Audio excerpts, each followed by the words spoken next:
Assalamualaikum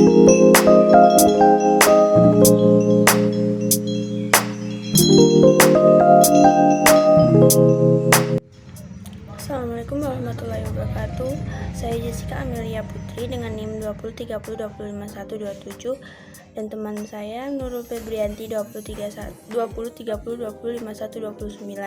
Kami dari kelompok 7 akan membahas materi kami yang berjudul Administrasi Humas Pendidikan. Pengertian humas pendidikan. Humas pendidikan adalah serangkaian kegiatan organisasi untuk menciptakan hubungan yang harmonis antara sekolah dengan masyarakat atau pihak-pihak yang tertentu di dalam maupun di luar organisasi. Hubungan yang harmonis itu dimaksudkan agar sekolah mendapat dukungan yang positif dalam usaha menciptakan kerjasama yang efektif dan efisien dalam usaha mencapai tujuan pendidikan dan pengajaran di sekolah. Humas merupakan salah satu fungsi yang sangat penting dalam pengelolaan pendidikan karena keberhasilan suatu lembaga pendidikan juga sangat ditentukan oleh berfungsi atau tidaknya humas pendidikan. B. Komponen-komponen humas. Inti dari kegiatan humas adalah proses komunikasi sehingga yang menjadi komponen-komponen atau elemen-elemen dari humas tersebut tidak berbeda dengan komponen-komponen atau unsur-unsur dari komunikasi. Komponen-komponen komunikasi tersebut meliputi A. Sumber berita atau sender, B. Pesan atau message, C. Media atau channel, D. Penerimaan berita atau receiver, E. Umpan balik atau feedback, F. Tujuan atau goal. C. Jenis-jenis humas pendidikan. Humas pendidikan melibatkan banyak unsur antara lain kepala sekolah, guru, orang tua, murid atau siswa, masyarakat, dan pemerintah. Dengan memperhatikan unsur-unsur tersebut, maka humas pendidikan dapat dikelompokkan kepada 1. Ditinjau dari formal atau tidak formal komunikasi yang digunakan, maka humas pendidikan terdiri dari A. Komunikasi formal, yaitu komunikasi yang dilakukan secara resmi oleh petugas-petugas yang ditunjuk oleh sekolah. B. Komunikasi informal, yaitu komunikasi yang dilakukan dalam suasana yang tidak resmi, tidak melalui jalur-jalur sistematis atau jalur-jalur yang telah ditentukan. 2.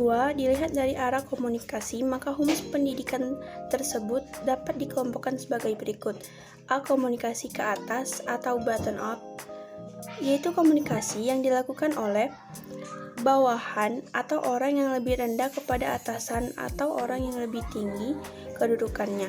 Komunikasi ini lebih banyak berbentuk laporan, keluh, atau saran.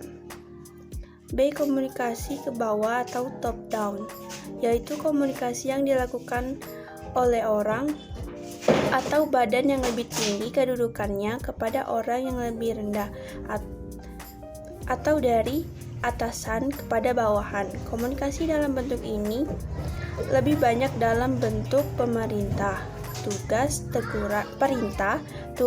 teguran, edaran, sebagainya. C. Komunikasi mendatar atau horizontal, yaitu komunikasi yang dilakukan antara orang atau badan yang setara atau sama derajatnya, misalnya komunikasi sesama guru, sesama kepala sekolah, dan sebagainya. Assalamualaikum warahmatullahi wabarakatuh. Perkenalkan, nama saya Nur Febrianti, NIM 2030205129. Saya akan menyampaikan materi selanjutnya, yaitu tujuan kerjasama sekolah dan masyarakat. Yang pertama, meningkatkan pemahaman masyarakat tentang tujuan serta sarana yang ingin dicapai oleh sekolah. Yang kedua, meningkatkan pemahaman sekolah tentang keadaan dan aspirasi masyarakat tentang sekolah. Yang ketiga, menumbuh kembangkan kesadaran masyarakat mengenai pentingnya peran pendidikan sekolah atau pembangunan. Yang keempat, membangun dan memelihara kepercayaan masyarakat untuk dapat membantu sekolah.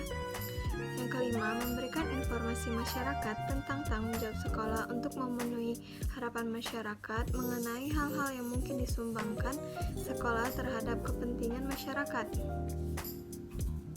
Yang keenam, mengusahakan dukungan dan bantuan masyarakat untuk untuk memperoleh sumber-sumber yang diperlukan dalam rangka memenuhi dan meningkatkan keperluan sekolah. Yang ketujuh, saling membangun dan mengasihi. Yang ke-8, sekolah dapat memperoleh bantuan keuangan atau bantuan lainnya demi kemajuan sekolah. Materi selanjutnya, prinsip-prinsip hubungan sekolah dan masyarakat. Ada beberapa prinsip hubungan sekolah dan masyarakat, antara lain, yang pertama, mengetahui masalah pendidikan secara meyakinkan, sehingga tidak terjadi kesimpang siuran melakukan pekerjaan di sekolah. Yang kedua, melakukan program pendidikan dengan baik dan bersahabat dengan masyarakat. Yang ketiga, mengetahui keadaan masyarakat yang meliputi sikap, problem, sumber-sumber yang ada dalam masyarakat. Yang keempat, lakukan survei tentang masyarakat untuk memenuhi informasi. Yang kelima, lengkapi bahan-bahan dan dokumen tentang keadaan masyarakat. Yang keenam, lakukan kunjungan ke rumah untuk mengetahui perkembangan anak dan informasi tentang masyarakat.